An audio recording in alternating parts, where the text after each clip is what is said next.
All right, we have audience participation. We have one. Do we have Can any? you announce it or? Bill Meyer? Yeah. At the end? Okay.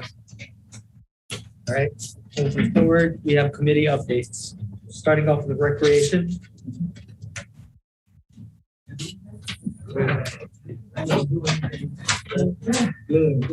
just update the board, the committee, regarding recreation programs, took place in the fall, what we have going on now, about to get started in the winter, and some things that we're starting to plan right now for the spring. So we just want to make sure, give you an update, let you know what's going on. So a brief recap of the things we was doing in the fall, was trying to keep most of our programs outdoors, like we had at the fall harvest after last week. At the time, not as comfortable with bringing people indoors and our gathering space in September. So we had a good event at the last week park back in the fall with our fall harvest. We did have some adjustments as far as still making them wear masks at the time, make sure they, the hand sanitizers coming in, just make sure we kept people spaced out.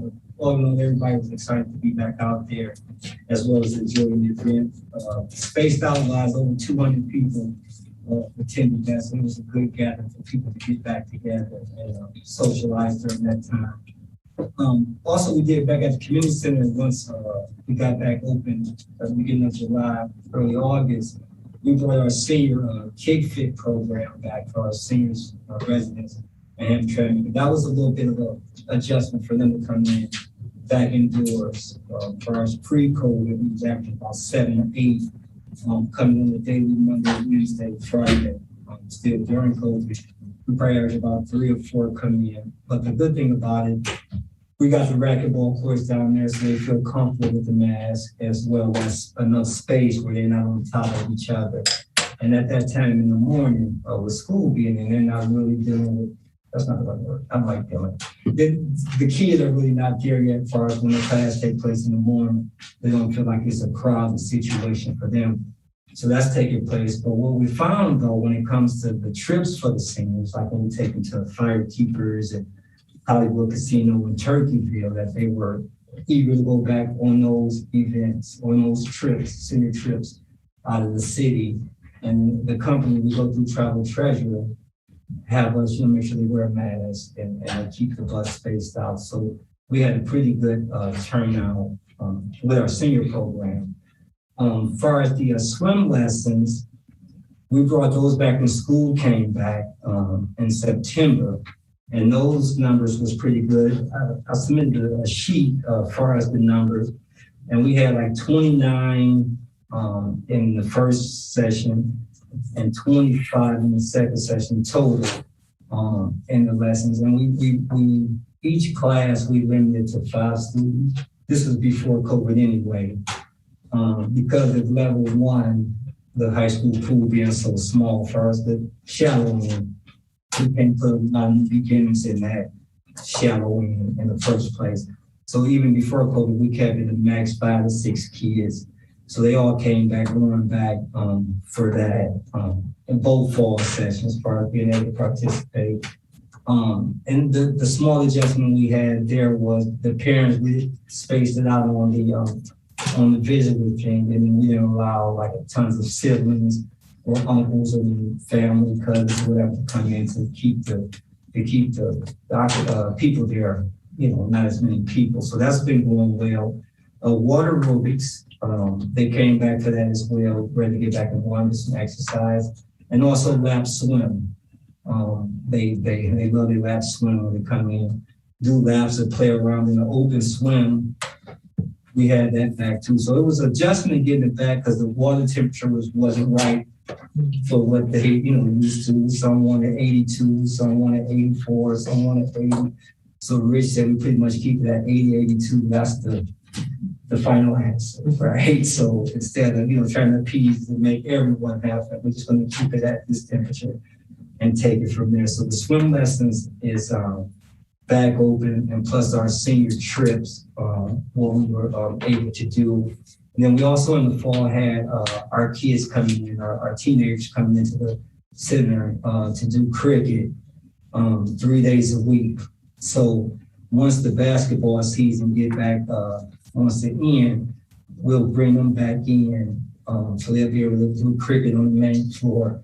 So what we're trying to do for them going forward is try to find an actual cricket league so they can actually play in. So I'm working on that now to try to get that worked out for, I call them my cricket kids because they come in, at this point they can't do it really during the week because basketball season.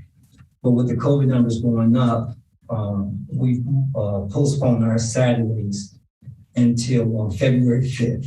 So I'm going to allow them some time on Saturdays to come in from 4 to 5:30 to come into the main court if they want to, so they can get back in the cricket. And then my goal for them is spring and summer to try to find them an actual place to be able to play competitively. Yeah, so that's my goal. So I'm working on that. So I've been working with them since. What age are they? High school kids. Yep, high school kids. If I had from 10, it all started, real quick story, I won't talk about your all. So it all started, the water aerobics people was complaining about them playing in the back parking lot of the high school where the pool is. And so the ball was hitting their cars, not breaking anything, just hitting. I say, hey guys, why don't you just come in with me? We'll bring you in here. So that's how the relationship formed from a complaint, but then it all worked out. So they're inside with us, and then the ladies they went in their cars, they got space. So yeah, so that was pretty good how that all came together. Yeah. So Taekwondo, we have that on Tuesdays and Thursdays, averaging 16, 18 kids in that, wearing the mask, enough distance to spread them out on the south side of the court. That took place fall 1, fall 2. And now we got a winner one that's got started last week. So that's progressing real well. So they're happy to be back in, doing some activities. The big test for us, I'm gonna go through that to any questions? I know I'm just going on, so I'm happy. It's all. Is there no longer youth basketball? So, okay, I'm gonna go through that right now. Okay. Okay, yep, so our coming up programs, we're partnering up with the Pistons.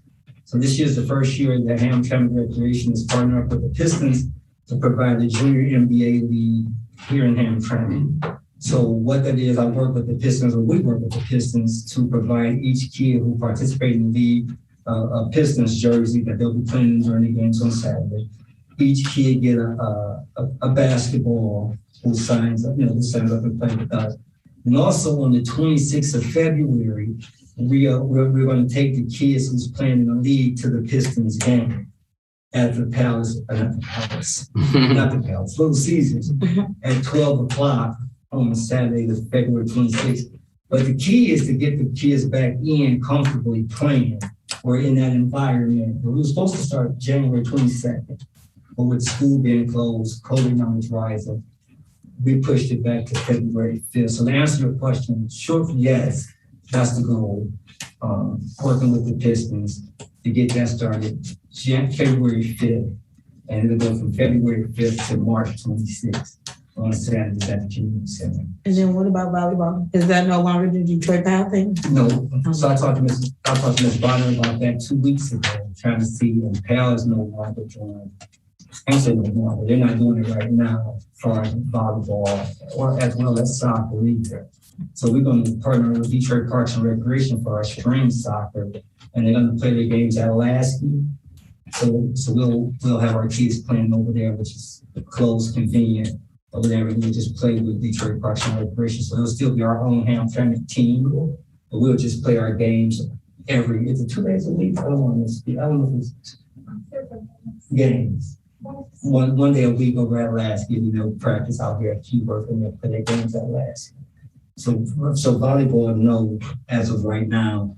And then on Saturdays, we also plan on having our soccer to prepare the kids for our spring league. That'll be an indoor soccer program, as well as our baseball clinic that we're doing. So what we're focusing on Saturday is the T-ball coach pitch age.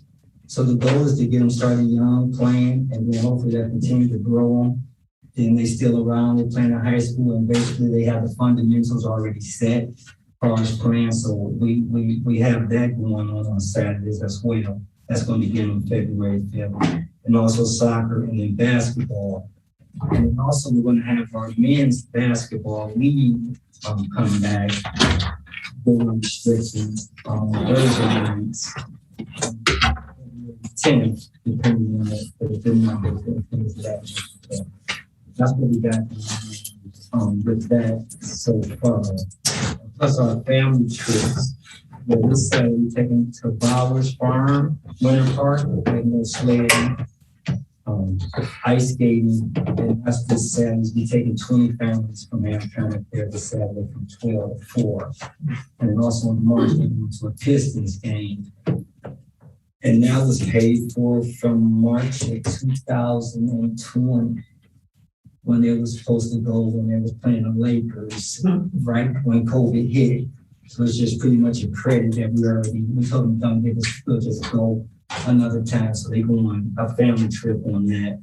And the seniors were scheduled to go to bingo this month, but they wasn't comfortable. We wasn't comfortable with it, so we postponed that. So February, we're looking at doing a lunch and a movie with the senior citizens of Hamtramck, and take them out and about and do some things like that. So I got one more thing. yeah.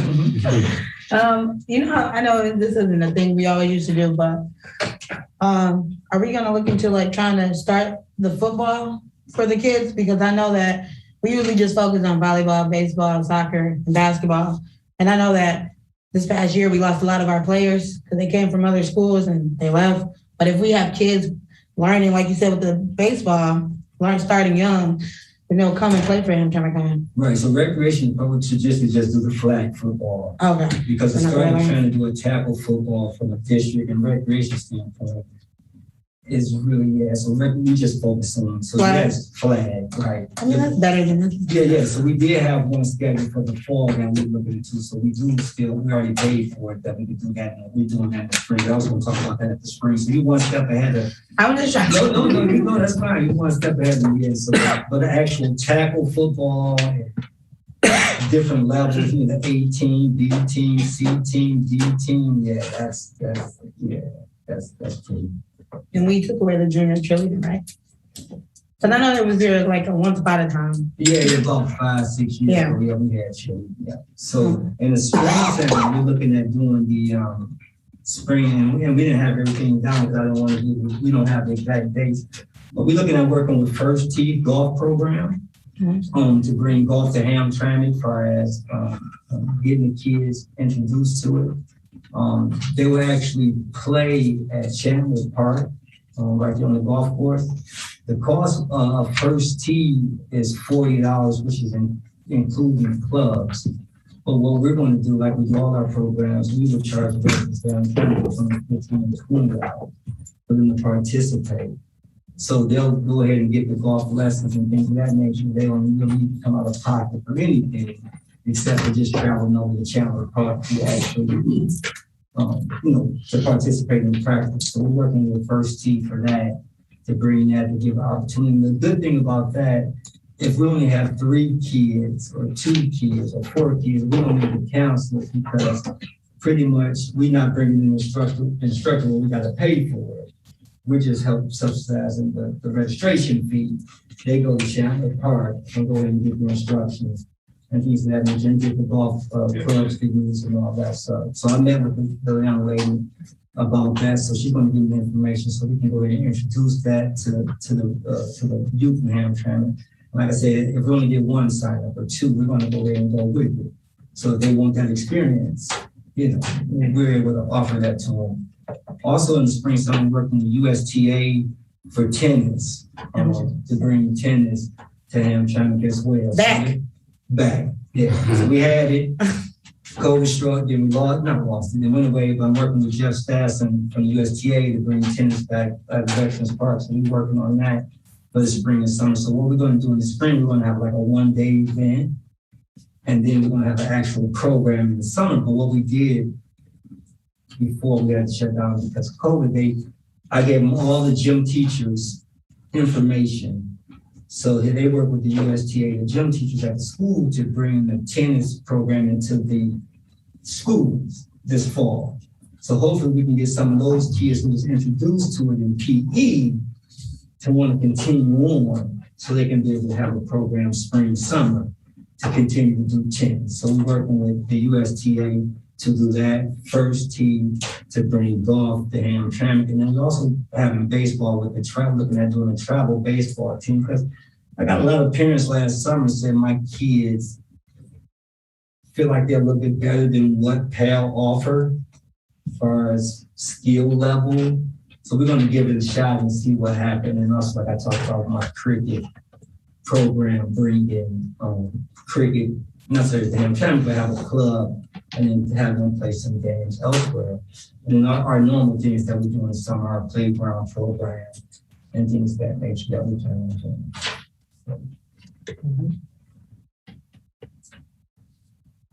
Any questions? Okay, I appreciate it. Yeah, so once I get the tennis stuff, yeah, I'll get it. We'll be looking April, May, we should have all that stuff. All right. Cool. All right, thanks a lot. Thank you. Thanks. Okay, appreciate it. Yeah. So hopefully February 5th we can get started on Saturdays. That's the goal. So yeah, so it'll be good. All right. Okay. Thank you. All right, thanks. Okay. All right, before we move forward, Joanna, let the record show Mr. Obey joined at 6:41. And also, if I pass me, I apologize. We have to do the Pledge of Allegiance. Oh, okay. I pledge allegiance To the flag of the United States of America and to the republic for which it stands, one nation, under God, indivisible, with liberty and justice for all. Thank you. Next up, we have School Improvement, Special Education Department, please. Good evening. You have Mr. Penn? For multiple. Survey.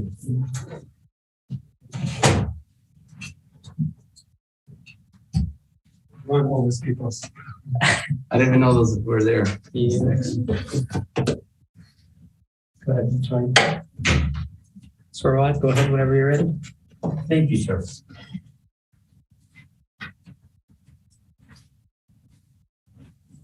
So thank you for the opportunity to share with you some updates on the special education department. I would like to start, if the board is okay with this suggestion, with the staffing concerns that we have and the challenges that we have.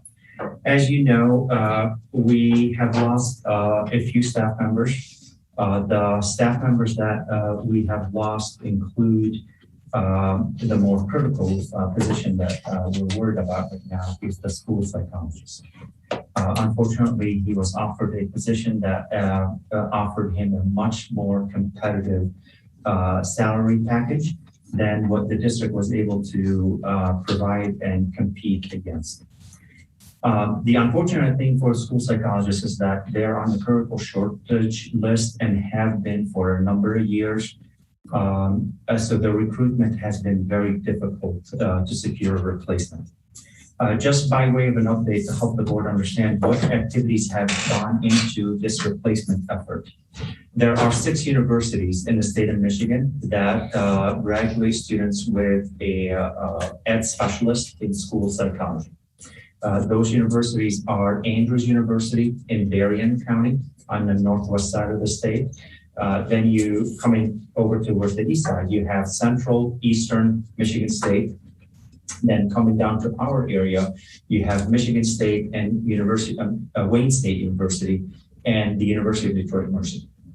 So when I was notified that we have a potential departure from the department and it was the school site, all 6 of those universities were contacted. And what we try to do is secure someone who is advanced enough in the sequence of course study that we can hire them on a interim basis as an intern to help alleviate the backlog of evaluations that would build up if that position remained vacant. The unfortunate result of that intervention was that all of the universities indicated that they didn't have any interns that were ready at that stage of their course of study to be recommended for hiring. What we also heard from the universities is that their enrollment is down. That they're not matriculating the same number of students to fulfill the needs that the market has for right now. So that's on the university track. We've contacted everybody, and unfortunately, that didn't result with any positive leads. We do have one lead that is interested in interning in the district. Unfortunately, with her progression through her program, she will be ready to intern in a district until next fall. So that doesn't help us for the year right now. Separately from the universities, we went to the contracting agencies. We worked with 6 different ones. We came close to securing one candidate, but their family business circumstances changed. She was the bookkeeper for her family company. And when that fell apart for her, she declined to accept our position and went back to work in her family business. That's as close as we got to securing somebody. Separately from that, I reached out through my network. I reached out through Wayne Risa to help with the recruitment. My network, if they're home raising children, they opted to not want to return to work. And if they were retired, they were retired. And some of them have even had expired licenses to the point where they wouldn't be interested in renewing their license, and they wouldn't be able to renew their license to come back to us. So we are actively recruiting. However, with the critical shortage list and the current shortage, especially in the field of school psychology, we're having a difficult time finding a replacement. So that workload has shifted onto me. So I am, just to give you the big picture of what's happening in special education department, in January of 2021, the long-term administrative assistant for the department transitioned to accept the position in a different department. So I've been with the district for 2 years. I am on secretary number 4 to replace that one position. The person that we have in that position is able to handle the job that she needs at the elbow, at the shoulder, support, supervision, and training. So the data entry piece and the processing of the paperwork is, she's at that initial stages of her learning curve. So I need to be present in the office to help support so that we don't have other data entry issues that will create other problems. So in addition to data entry that I've been doing since January intermittently with some support, that's been something that I've been doing. In addition to my personal duties as a director, now I'm taking on the additional duties of the school psychologist. So currently, I am in the process of closing up 6 evaluations and opened up 7 evaluations. To give you a perspective, we are looking at 40 evaluations that need to get done. So we're kind of prioritizing, we're queuing referrals that are coming in, and we're working through that backlog. The challenging issue with the evaluations is that at face value, when we receive the evaluation, especially for the preschool age kids, 3-year-old, 4-year-old, 5-year-old, or even some of the kindergartners, they're coming in with, mild speech delay. So that case is taken and rostered and assigned. Speech pathologist, please intervene and start the process. They would come back and say there's a little bit more going on here than just speech and language concerns. So that then activates the full team. So by district procedures, department procedures, the person that then takes lead on the multidisciplinary evaluation and starts the read to get the consent rolling is the school psychologist. So that ends up needing to require my time to intervene and facilitate those meetings. So it's true what they say, you take a step forward, but then you take a step backward. We've processed close to 6 evaluations. Between Christmas and today, we've taken on 14 new referrals. Out of those 14 referrals, 4 are going to Grosse Pointe to help us evaluate. Those are the early on birth to 2 years old. And everything else that is 3 years old and up is ending up in the district. And as luck would have it, students are moving into the catchment areas that feed into the buildings that have the school psychology vacancy. So I am evaluating our other school psychologists' workload, and hopefully what we're going to do is come together and say, what can she take on? What can I take on? So far, I have discussed the initial evaluations that are coming up. Those are students that have no special education history, and this would be their first evaluation for the first time determination of eligibility. Keep in mind that on top of that, we have two other groups of students that we have to evaluate. Those that come up for their reevaluation once every 3 years, and those that need to be evaluated because they're at the 6-year mark and they didn't get an evaluation at the 3-year mark. Our department procedures is that we don't let evaluations go to year 7, year 8 and not be evaluated. So we have that established caseload to also be supported. The other issue that we still are challenged by is parapros. We've been having a hard time recruiting parapros. Earlier in the year, and I want to say it was maybe October or early November, we met with the union and we entered into a memorandum of understanding, and we created a new salary brackets to address through salary incentives recruiting. We have not seen the type of results that we were hoping that would net. And just to help the board get an insight into some of the challenges that we are confronting, when we are trying to recruit paras that are already employed as paras in other districts, the challenge that we're faced with is in other districts, they're working full-time. In this district, their hours are capped at 27.5. So they're going from a district that they can work a fuller week to a district where they potentially can work shorter hours. So financially, that has an impact on them. Salary schedule, if they're already established and they're in that position for a long time, they're probably making more than what we would offer in spite of the increases that we established for the salary schedule. The third, and what I am receiving as feedback from candidates that we are defining our recruitment effort, which is the more important piece for them, is if they're working in another district and we're asking them to come and join Hamtramck, they're informing us that Hamtramck for the para position does not offer health benefits. So they're looking at 3 factors. One, how many hours they can work in a week. What is their compensation rate going to be?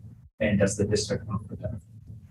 So those are additional challenges that we need to have a conversation around to figure out how we can move the needle ever so slightly. The other forms of challenges that we're running into with paras is that there is the social double standard.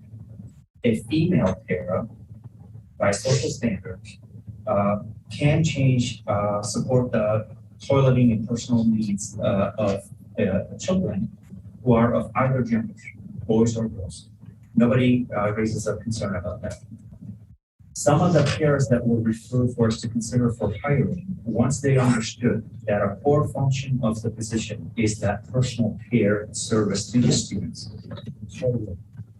restroom support, and help. Some of them were very open with us to say, I can't take this on as students. As a male coming in to help a young female in the restroom or a young male in the restroom, we were reminded of those social standards. They're practical considerations and legitimate considerations, but there are hurdles in us being able to recruit. So if I was to give you an update on staffing, I would say those two are the 2 hot potatoes in the department right now. And I need to figure out how I can recruit, how I can bring in from a different supply line than what we have been traditionally been accessing. Some positive news, also not a great news. A former teacher that left the district to move to Macomb ISD, who was in our autism classroom, we are in the process of recruiting her to return. And it is very likely that she will come back and return, and we would love to have her. When she was here, she was hired out of college as a student teacher for the first half of the last year, and she was a full-fledged teacher for the second half of the second. The district invested a ton of time in training her for autism and supporting her in the district. And she comes with 7 years of experience as a para. So that really gave her a leg up on everybody that we were considering for that position. Again, she left because she was offered a more competitive package at Oklahoma ISD. Now that she's coming back, we're hoping that we can fit her into one of our open ASD classrooms. So if you recall, when I sat in front of you and presented, I believe it was in September, I had advised that we should move in the direction of opening additional autism classrooms. We have not done that so far for the 3 additional classrooms that we were looking to fill, simply because we have not been able to hire and recruit. So if this young lady is willing to return and she's accepted an offered position, that would give us a little bit of flexibility with our programming, but we would still need to consider 2 more classrooms based on the numbers that we're looking at right now. If moving into an update on programming, because that was one of the things. Sure. Why is the parapro position only offering 27 hours? That seems to be how the district has structured the agreement with that group of employees. So I think we need to go back to those agreements and try to figure out, is it because when those agreements were developed, that was the need of the district at the time? And are those needs from when that agreement was ratified still the same, still the same needs at the present time? What I can share with you, the feedback that I'm hearing, is that when they're working a shorter workday than the teacher, that means the para may not be present at the building when the students are arriving. So that help of getting kids off the bus, walking into the building, delivering them to where they need to go, as well as the opposite. At the end of the day, when dismissal is taking place, walking the students in our special education classrooms up to the bus and making sure everybody's safe and going home, with a shorter workday, they may not be available at those 2 pivotal points of the day. Or they may come early and then they're not available at dismissal, or they may come late and then they're not available at arrival. So if we are going to address those working hours, I think we do need to have a conversation with special ed and the building level and try to figure out some of those needs. Especially for the unique needs that students with IEPs have, where their needs are going to arrive with them the minute they get to school, not 2 hours later when the para arrives to get to work. So I can't answer that question for you, Mr. Hedman, because I wasn't here when those agreements were ratified, but that's a good question to ask and explore. But also, if there's an opportunity to do an update to that contract to reflect our current needs right now. Mr. Hadi, are you able to answer? So, I can tell you, the financial climate at that time led the district to, not saying it was right or wrong, but led the district to determine that that should be set in a way so that healthcare costs did not have to be part of the equation. That's the bottom line. Correct. And that's something that we need to Reevaluate. address. Yeah. Do you have anything else to chime in? No, it was just going to be that the simple fact that it would kick in HCA at 30 hours or more. And at that point, we'd end up having to incur the healthcare costs. Even if we did a look back, which doesn't happen until the end of April, on everybody who bypasses a certain number of hours, we'd have to offer them. So the last thing about program development, I'm very excited with some good news about program development. We are working with Wayne Lisa. I met with them earlier this week, and we have a follow-up meeting taking place on February 9th in preparation for February 18th. On February 18th, a core component of the PD Day is going to cover some intensive training to both general ed staff, administrators, and special ed staff on a training focused on toolkit design for supporting students on the spectrum, both in general education setting as well as in general special education setting. So for February 18th, just to kind of foreshadow what's happening, in the morning, teachers in K-8 are going to be receiving training through myself and Wayne Risa consultants on autism. In the afternoon, special education staff as well as their special education staff and their administrators are going to also receive facilitated training with myself and Wayne Risa on practical program designs for some students. And what we're going to help them understand is the continuum of the least restrictive environment. So we may have some very high functioning students on the spectrum, but do they have to be in a restrictive setting? Or can they be shifted to general education with LRC support? LRC is Learning Resource Center. And then the more complicated students with multiple needs, whether it's social, behavioral, communication, or sensory, and they may have that additional cognitive overload where their ability to process information and intake information may be something that impacts their ability to function in general education setting. And then that creates a disruption in general education setting for the other students. Helping our IEP teams in the construct of evaluating, collecting data, analyzing the data, determining who is high functioning enough that shows enough independent skills that with the right strategies can be increased with the level of independence in general ed, and who needs to come to the self-contained model that we're trying to move to for our more complicated students until they have been taught some of the behavioral, social, communication expectations, and they're becoming a little bit more familiar, a little bit more grounded, and able to anticipate and predict school routines, so that they can start to get on a track where they can be considered for being pushed out into general education setting. Right now, with the way our programs are set up, because we're supporting both groups of students and then the LRC students in the same classroom with the same teacher, we need to do better with sorting students in terms of who can go to LRC and who needs to go to a more supported environment for them to develop those skills until they're ready to be transitioned into a less restrictive environment. And from there, we can also do that additional layer of filtration to figure out who is the more complicated, who is not responding to the best practices interventions that we have in place, and they should be then considered for placements outside of the district. So we're having some conversations to lay out that foundation for how do we approach determining who's at a high level of performance and independence, who needs that support to get to high level of performance and independence, and who we have enough indicators to say they need to go to a more structured, more defined type of a program. So I'm excited about that. We've explained this model to Wayne Risa. They understand it, they support it, and we're looking forward to rolling out that training.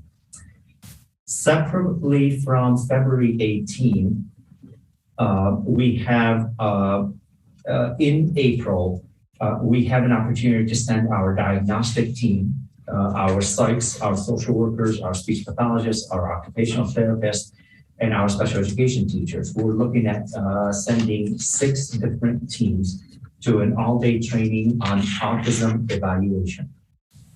So the update the board received last year, if some of you may remember that, is we sent a team from Dickinson East to go to the START Statewide Autism Resource Training, which is an intensive training for autism. So we did all of that work last year. The teacher that we are looking to recruit to return was a member of that team that went to that training. The psychologist that left was a member of that team that went. So we're looking at reconstituting that team by sending everybody back to receive that training. That training is scheduled later in April. Registration starts on Monday, and the training takes place in April. And I think we need that support for the new people that have not had a chance to go through the training. Last year, because of the size of the district, when we were selected to go to that training, And because we don't have center programs, we were only allotted space for one team. So in speaking to Wayne Risa to help them understand, where are we as a district, they're supporting our space requirement to send a team from each one of our building in the spring. So there's a lot of good work that's happening. Unfortunately, the critical staff shortage, special ed teachers, school psychologists, and paras is bogging us down. That's all of the update that I have. And at this point, if the board has any questions, I'd be happy to respond. Yeah, I had a question. Sure. I got you that one too. Yeah, go ahead. I can't speak on behalf of the rest of the board, but personally, I've had complaints that it's hard to reach your department or you in general. And why is that? When I'm not in my office and I'm in my building, my phone is here. And when I'm working with the students, I don't have my laptop with me. I'm busy administering the tests. Can I help you on this one? The psychologist's role in an evaluation is a very time intensive set of administering a one-on-one, protocol with a kid, and that means hours per kid. And so if you're doing lots of those, that's lots of just one-on-one. Him in a room with a kid, not doing directorial functions. So it's definitely an issue. Do we supposed to have someone to take the calls and notes, because our parents is complaining that as the same thing I've been getting our department, that they can't reach the special ed department and they can't get, they are frustrated, they are moving to a different district because we are poor in our education in special ed. There's a lot of problems in our special department.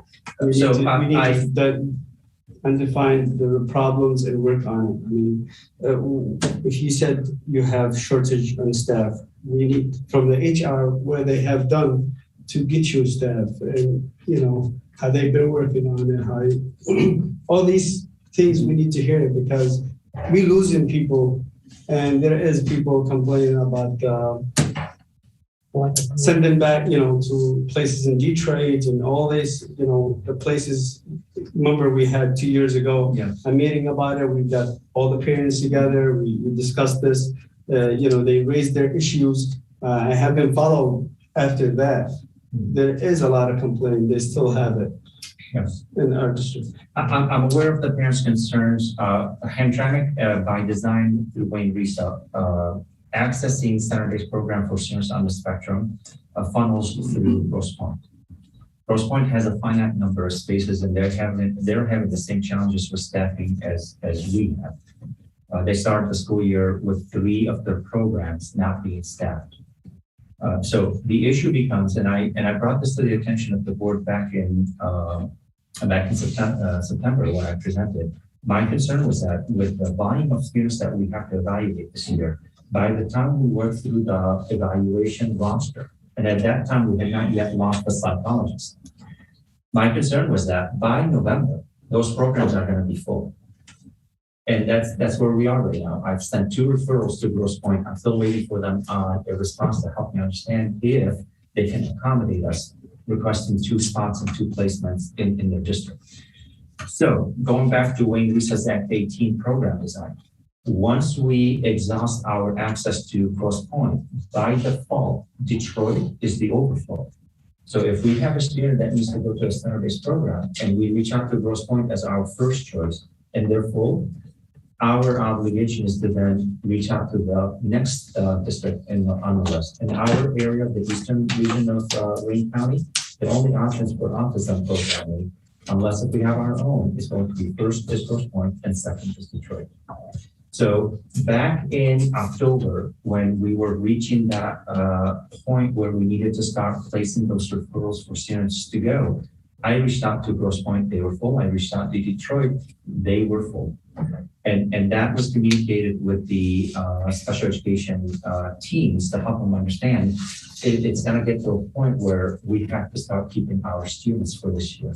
Everybody seems to be giving, there's no spaces in the programs to send additional students.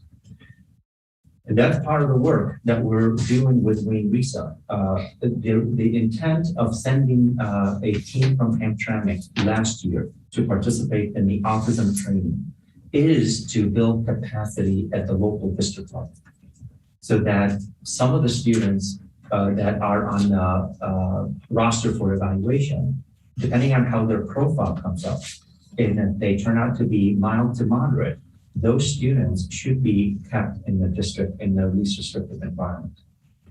The more severe students for whom we can't program in the district, those are the students that then should be referred. So I see the big picture, but there are building blocks of what we're trying to do to get us to a point where we can keep more of our students and not have to propose sending more of our students out of the district, especially if the parents are not amenable to placements in a district like Detroit.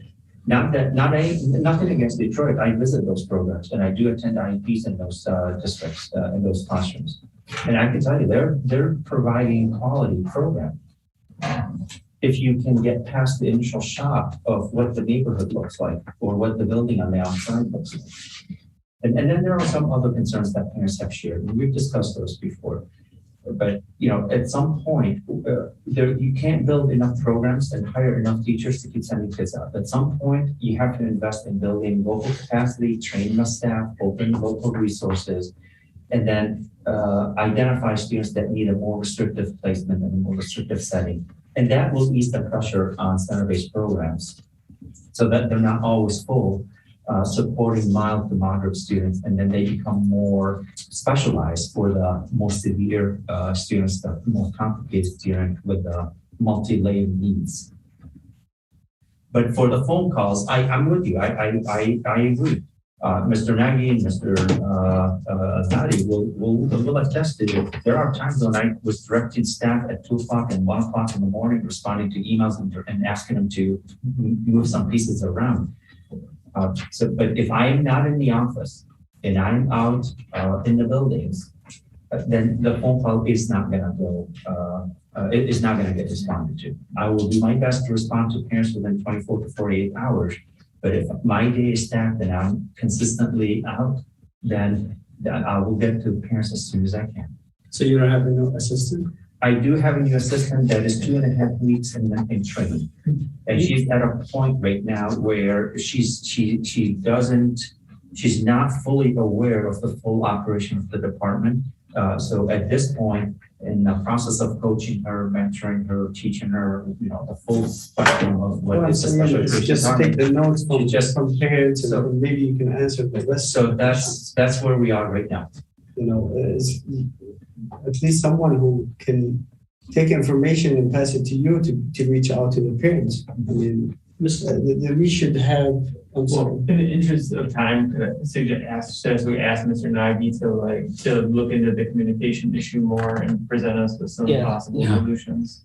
Yeah, because we have the community facilitators you can utilize. There's a support that you can utilize to have these issues resolved. You know what I mean? So, and I don't want to say that I'm taking care of responding to all of the phone calls myself, especially with the language barriers.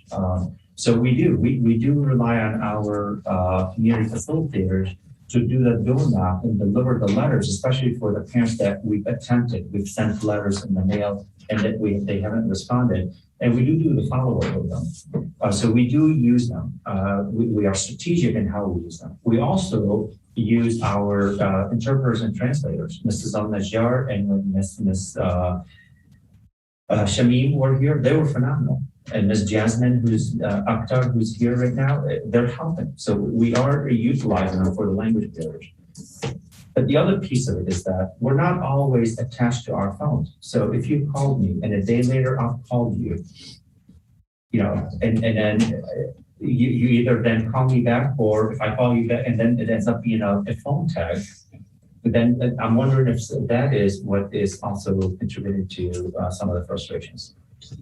Ms. Halstead had a question. I have a question. Yes. It's more towards the parents. Yes. With the time being until we figure out if they're going to be able to get more than 27.5 hours, have this like the teachers in the school, have they reached out to like parents to see? Because I heard you when you said some parents aren't able to be there in the morning to get the kids off the bus, or some parents have to leave in the afternoon. Have you guys reached out to parents to see, if you drop your kid off, are you available to help the kids get off the bus to the classroom or help them to go on the bus? Because I know I was working in Grosse Pointe and they have a lot of parent volunteers that come and help out like during recess, lunch, stuff like that. So first of all, I don't want to take credit for this point. I want to give the credit where it belongs. Our high school principals have really done a much better job at that because they're at the front door and they have a higher rate of interaction on a regular basis with parents. Mm-hmm. So they have done their fair share of recruiting. We did reach out to at least 4 different parents to not only just to ask them to come and help, but are you interested in working? Mm-hmm. More often than not, the response was that we're not. I mean, we'll help, but we're not. So that's the first side of the issue. The other side of the issue is we need to remember what the acronym FAPE stands for. Free and appropriate public education. The free part is critical. When the parents start doing what the school needs to provide, that's no longer free because they're giving us their time to fill a need that is technically the district's responsibility, making sure that we have a parent. So our parents have been very gracious and they've been helping. The issue is that when we reach out to them and based on a staff recommendation that, we should probably hire them. To eliminate conflict of interest, we then have a conversation with parents about, we would like to hire you.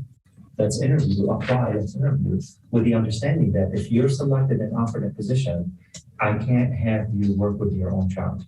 If there are 2 parents willing to come and work for the district, how about if we swap? You work with each other's kids and then there is no conflict of interest. That has not always been the route to go in terms of parents receiving that information. If they're gonna give their time and come in, they just want to work with their own children. Mm-hmm. And that does create a conflict of interest for us in the school.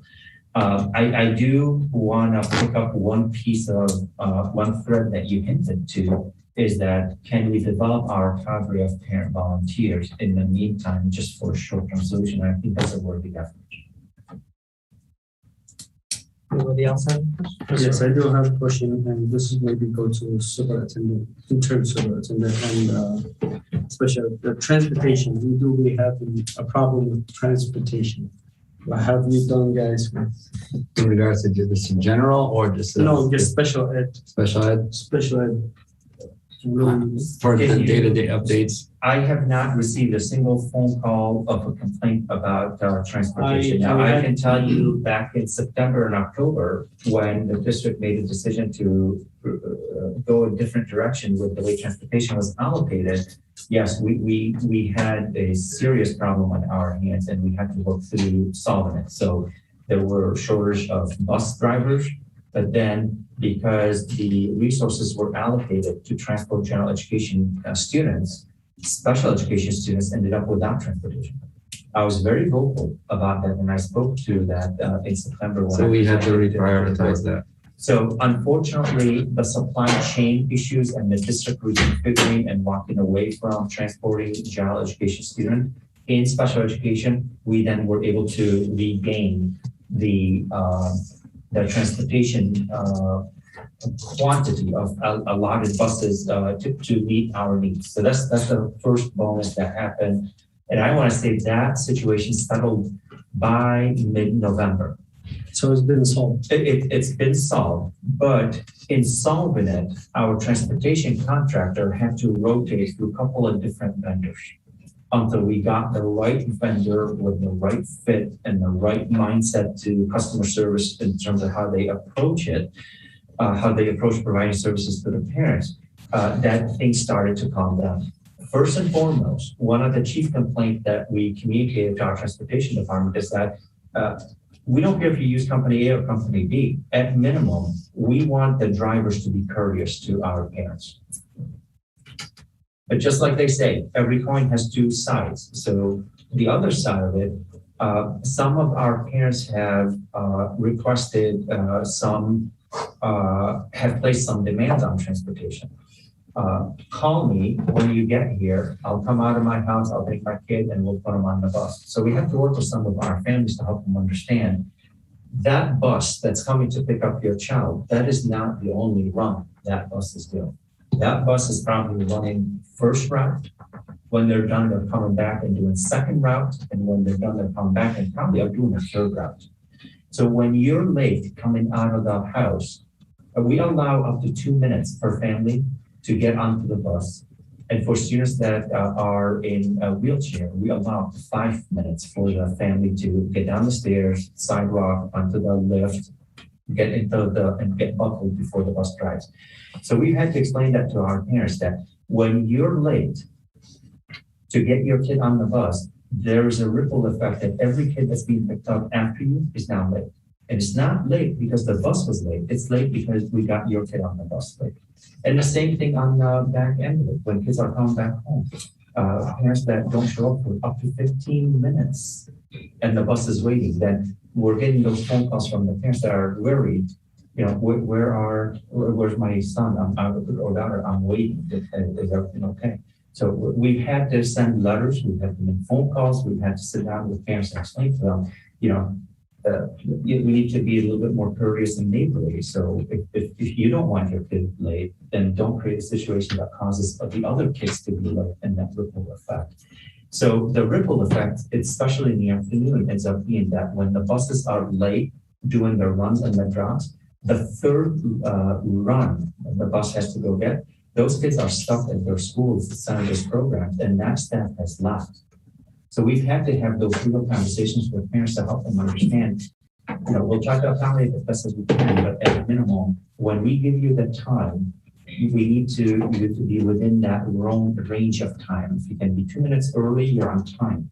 But when you're 5, 10, 15 minutes late, you're late, and here's the consequence of what happens next. Do you guys do like a workshop with the parents where they sign their kids with our school, all the rules and that you have been facing, and all the problem? Make sure they understand and sign and know. At this point, by about the end of November, we've pretty much identified the parents that we need to talk to.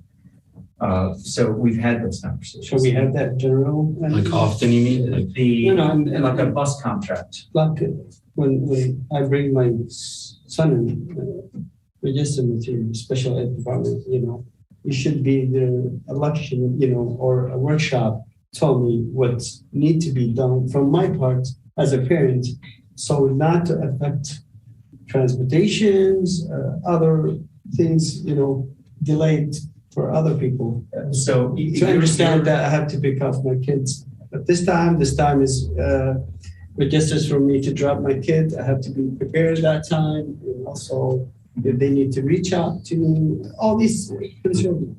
So we do address those, but our approach is a little different than what you're proposing. You're proposing to bring all of the parents and have like a mass presentation to everybody. We have a different approach. We meet the needs of the student based on their unique circumstances. We have students that go to school for 1 hour a day, and then they build up. We have students that go half days. We have students that go whole. So for each individual student, when we are processing their placement and transportation is reaching out to them, part of the conversation that we have with the parents about placement, about transportation specifically, is the generalities of, you know, the flexibility between 5 minutes before to 5 minutes after being ready to get the student onto the bus, and preferably if you're out waiting for the bus, you know, beat the bus to the bus stop and then do the embarking.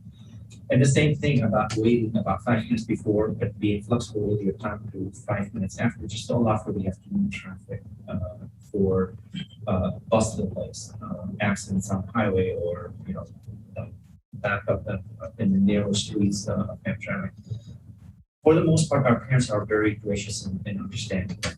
Where we run into a problem where somebody's work schedule shifts and they're stuck or they can't get home from work, and then we don't get a communication or a phone call that's where, I don't want to say that the system is failing. I'm saying that, every day brings its own challenges, and families have their daily challenges. Sometimes they're on time, and sometimes they're not. So we try to address it at individual level rather than at a bigger level.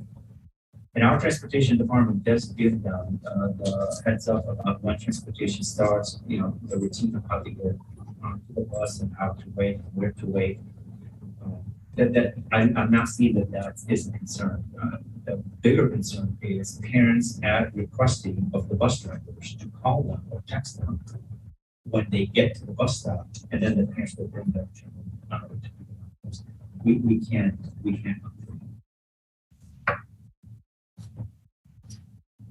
All right, anybody else have any questions? Thank you, Mr. Rod. Thank you. I appreciate your time, and I'm accessible anytime you have any questions or concerns. I'll be happy to.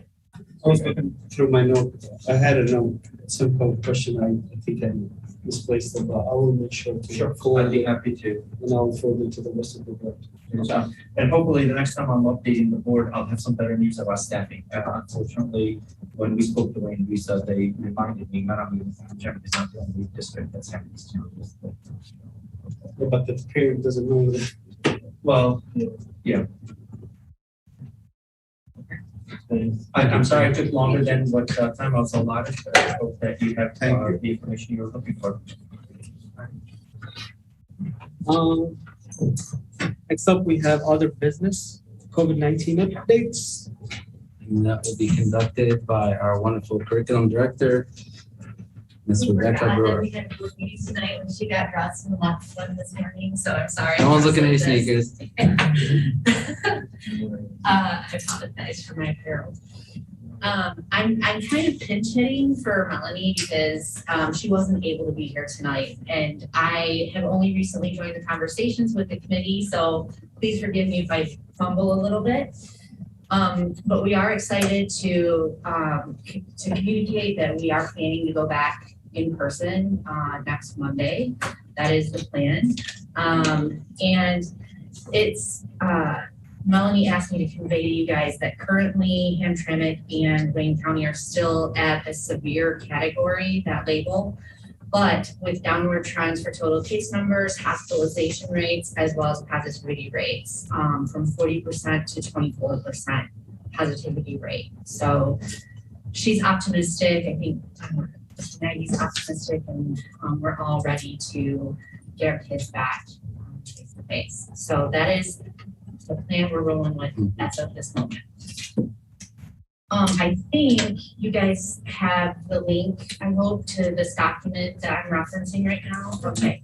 So we have updated the plan. We've been meeting with the COVID committee, which consists of several different stakeholders across the district. And we've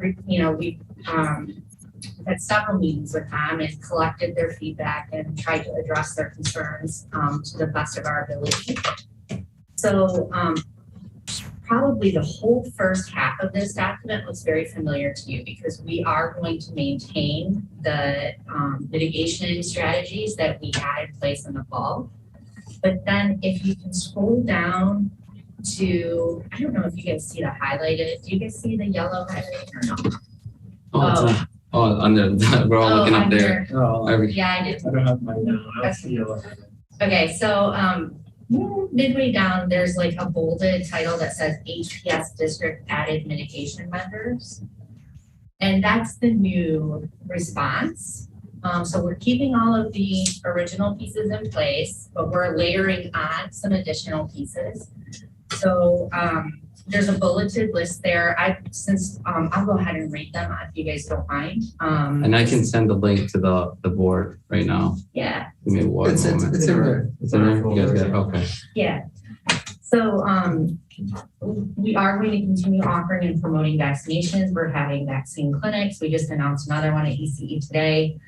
On campus, and Melanie's done a fantastic job of collaborating and forming partnerships with pharmacies, local pharmacies. Some additional pieces of mitigation are there will be lunchroom seating charts. There will be classroom seating charts. I think those were mainly already in place, but they're going to beef those up. Partnerships to increase COVID testing in the community. So off campus, looking at developing some collaboratives with perhaps other school districts, perhaps other, entities, some of our mosques, some of our churches, really trying to explore every option to increase COVID testing. Also, there was a little bit of a concern about our ability to continue with prestige specialty pharmacy because the gentleman who was doing the testing let us know that he wasn't going to be able to do that. But we just found out today and quickly made amendments to this document that he has brought on somebody named Sarah, who is going to be continuing the efforts and coordinating the efforts with the district to continue those on-site testings. So we're really happy about that. So we are discussing and wanting to bring forward incentives to increase staff and student voluntary COVID testing and mask wearing. And part of that committee's charge was coming up with some ideas. So I'll give you an example of an idea that was discussed this afternoon. One incentive may be that we could do a drawing for an iPad or some kind of item that kids really are interested in having and use, the participants from vaccination clinics or from testing clinics to determine who would be eligible for those. So that's just one example, but there were many examples of ways that we can incentivize. We are working on increased ventilation in classrooms to increase air exchange. And some of our school buildings are identifying mitigation rooms. So I'll give a specific example. If it's in the East, already has a plan put into action for a quarantine room for 6 students that includes supplies and staffing to monitor the children until they can be picked up. We also have a recommendation for a district guideline that would require a negative COVID test with an alternative diagnosis from a physician until a point when this is no longer necessary. So this is a tactic that a lot of school districts are using now because we're having a problem that kids will come to school sick and their parents will say, yeah, the doctor said it's tonsillitis or the doctor said it's strep throat.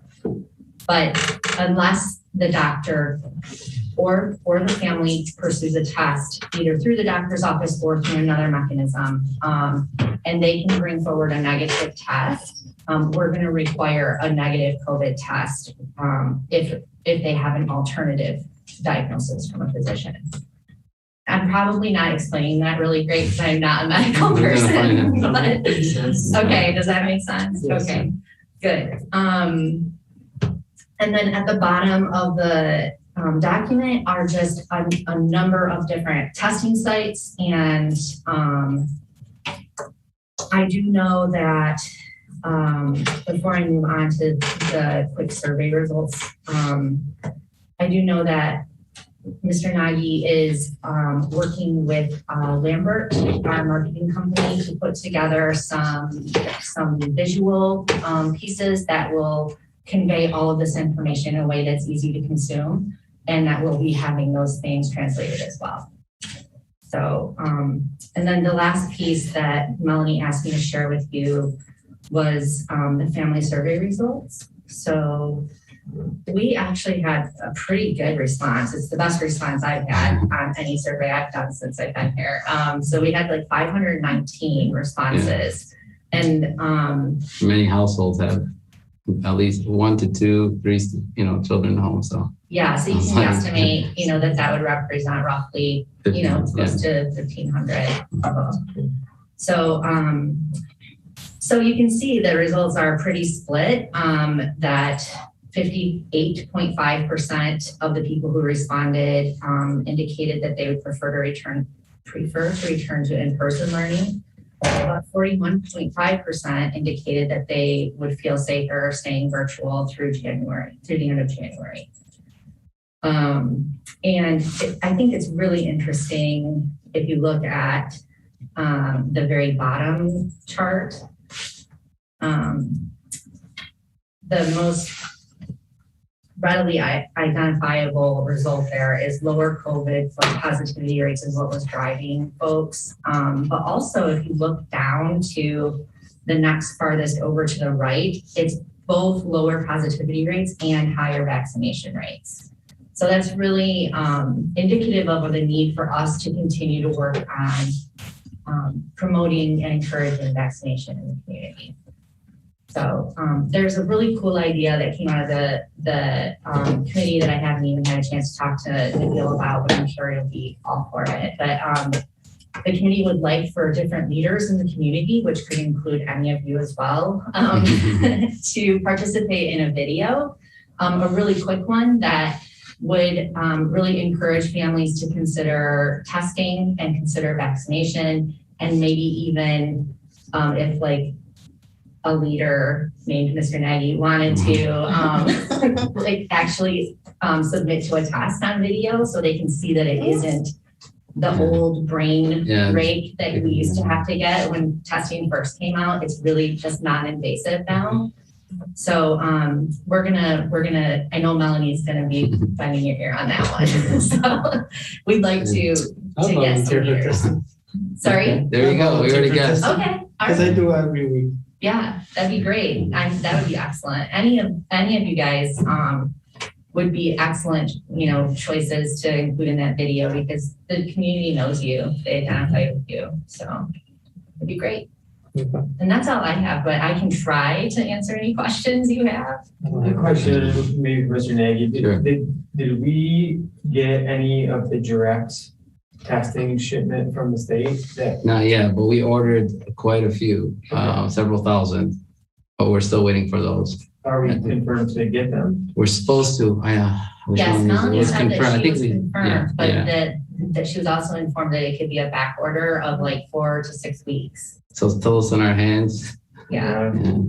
Because I know they have been arriving places. Have they? Yeah.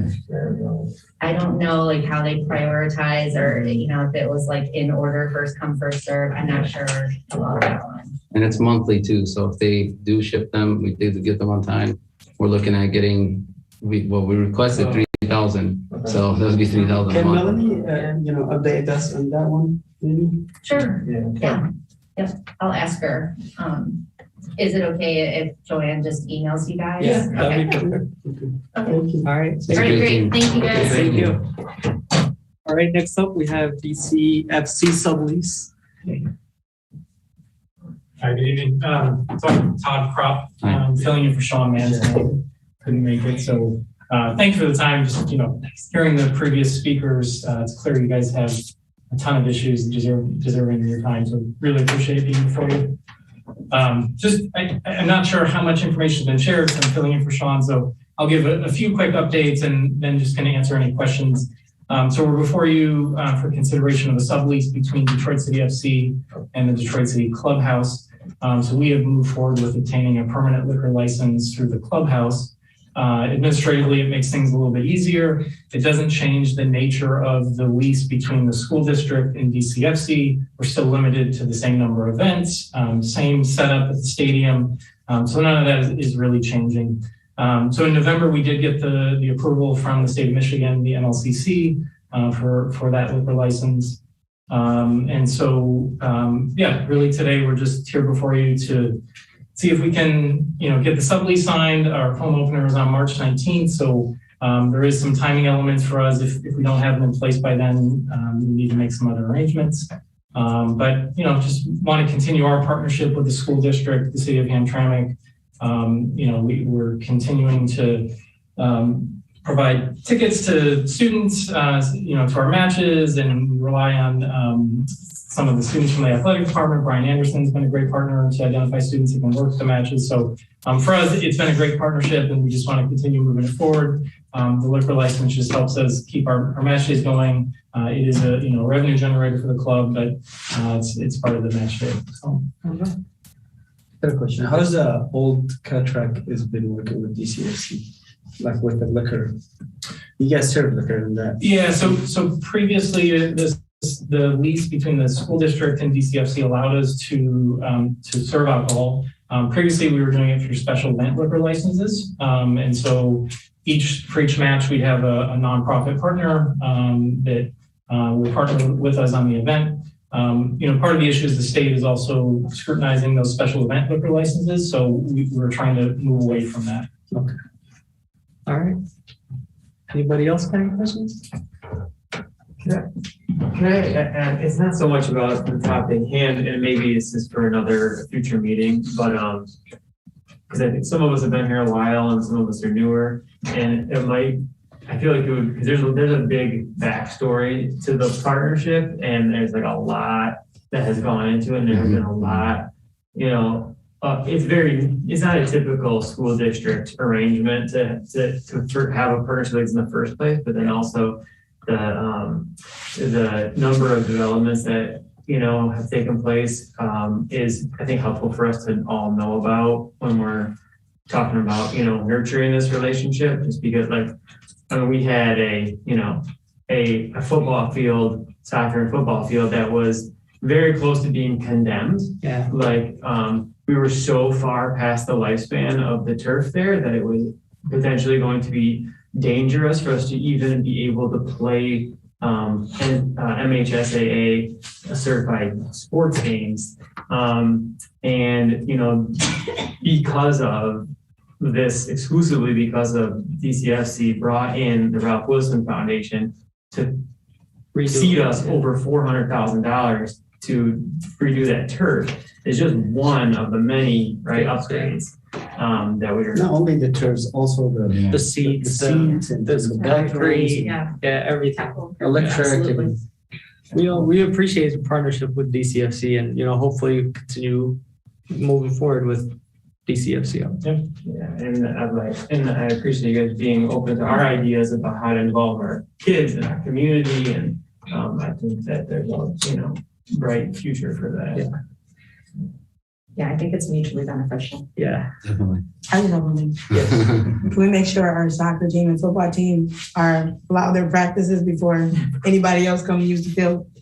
That's something I know we can before discuss. a lot of people used to be like, oh, they told us we got to get off the field and we got practice. A lot of people used to tell me that.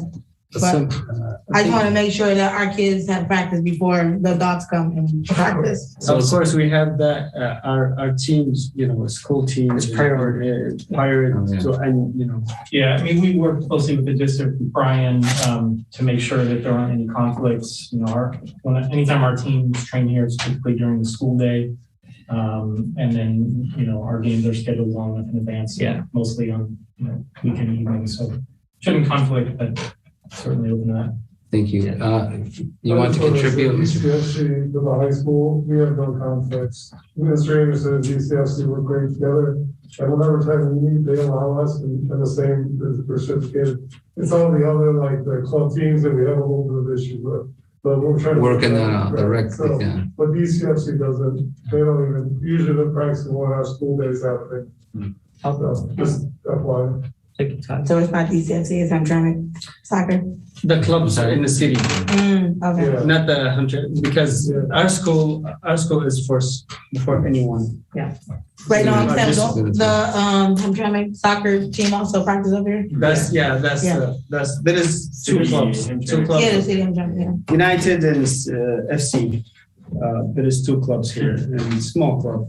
They are playing and using our field as a home field and practice. So definitely. Always things for itself. Priority. Yeah, of course. Yeah.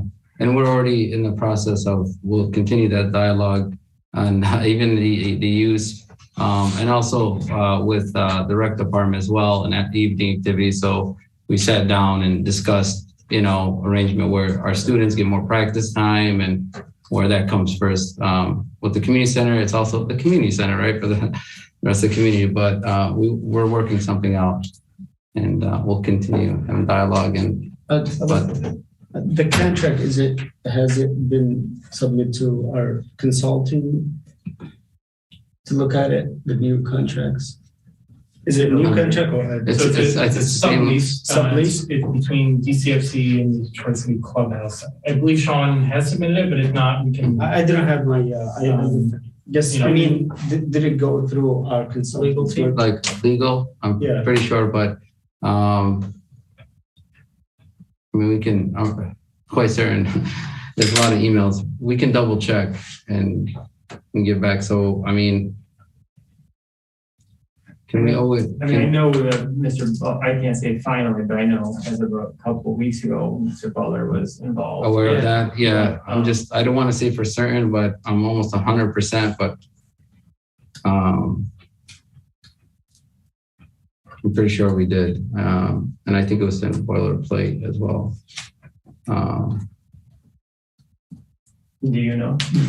You were, I mean, I believe George has been Involved in apprised of it, has been involved. Yeah. Is it the same one like last year? Yeah, this was, It was submitted. This was last sent to year. George. I'm sorry, I don't mean to interrupt, but this was sent to George back in September and he approved it then. So I have that email here. Okay.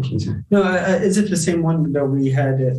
Yeah. And then been delayed? Right. Yep, The big update is that the state signed off on the liquor license. I think that was an missing update. piece. Right. But there was some certainty of whether, they would sign that, approve of that as a school district, but. I remember when George was on it and he was updating us. Okay. Thank you. That's an important piece. But it's, yeah, you already gave it the green light. All right. Anybody else have any other questions for Todd? No, thank you very much. Thank you, Todd. Thank you. Thank you. On to our action items. Resolution number 2, approval of sublease. Can I get a motion? So good. Mr. Chowdhury, Second. Mr. Obeid, second. Resolved that the Board of Education does hereby approve a sublease between Detroit City Football Club and Detroit City Clubhouse at Keyword Stadium. All in favor? Aye. Any opposed? One abstain. One abstain.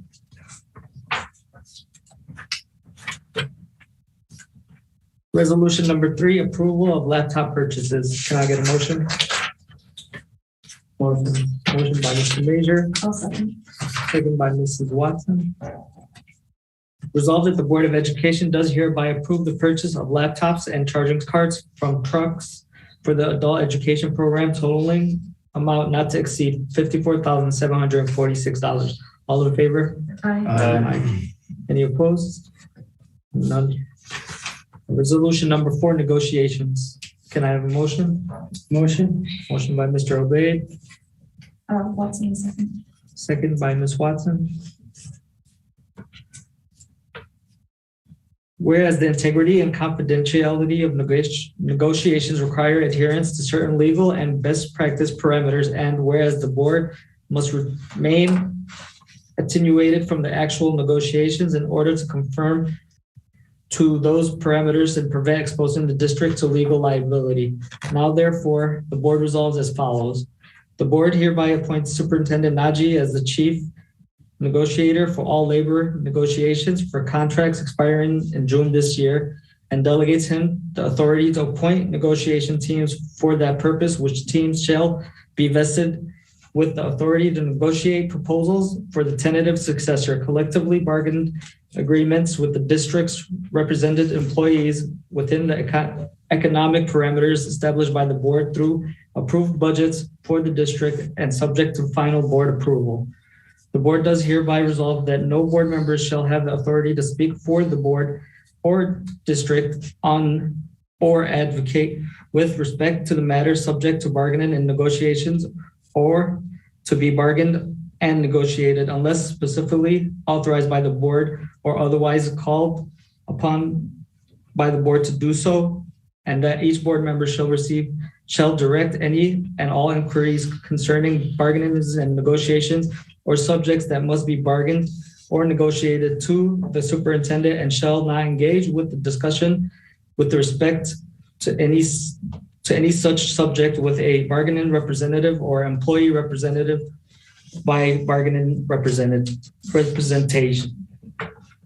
Do we have any discussion? Yeah, can I just ask that the superintendent make sure we all know who the bargaining team members are so that we can, make sure that we're adhering to this? I can add that to the board report for sure. From the board or from the? Both. Yeah. Anybody else? Watson? No? All in favor? Aye. Any opposed? Don't hear any. Next, we have audience participation. Joanne, do you have any? No, I wasn't handed anything. Actually, I do have that. It was Mr. Bill Meyer, Did he leave? I believe so. All right. Final resolution is adjournment. Can I make one note, please? Yeah. Oh, thank you so much. Yeah, I was almost gonna get some big trouble. I'll make that announcement. All right. Our wonderful, wonderful principal from ECE is doing it. I know she hears this right now, so I remembered. I just waited for Mr. Hadi to say something.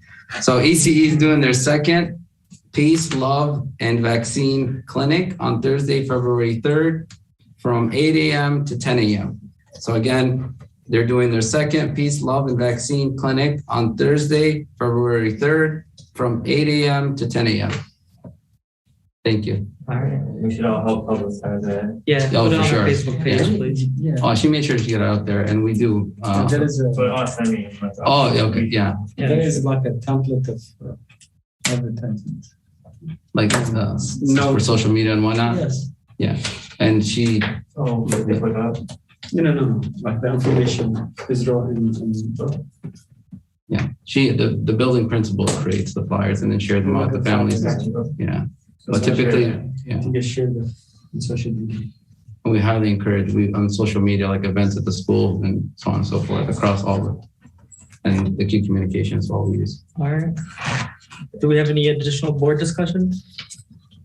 Anything? Yeah, I had a question. Yes. Is how soon are we going to start for the new superintendent Well, we're still, investigation? yeah. Okay, thank you. You're welcome.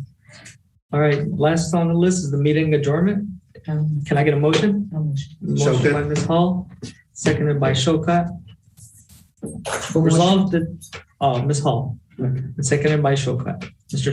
Chowdhury. Resolves that the regular board meeting be adjourned at 7:58 p.m. All in favor? Aye. All right, guys, thank you very much for being here.